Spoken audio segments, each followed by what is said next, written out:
વડાપ્રધાન નરેન્દ્ર મોદીએ સોમનાથ ખાતે આયોજિત સોમનાથ અમૃત પર્વ 2026 કાર્યક્રમમાં દેશની શક્તિ, આધ્યાત્મિકતા અને આત્મનિર્ભરતાનો સંદેશ આપ્યો હતો.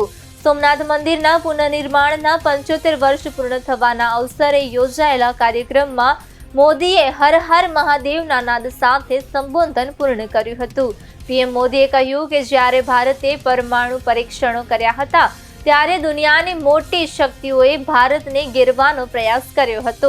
ભારત માટે અનેક માર્ગો બંધ કરી દેવામાં આવ્યા હતા, છતાં ભારત ડગમગ્યું નહોતું. તેમણે કહ્યું કે 13 મેના રોજ વધુ 2 પરમાણુ પરીક્ષણો બાદ સમગ્ર વિશ્વને ભારતના અડગ રાજકીય સંકલ્પની શક્તિનો અહેસાસ થયો હતો. મોદીએ ભારપૂર્વક કહ્યું કે દુનિયાની કોઈ પણ શક્તિ ભારતને દબાવી શકશે નહીં.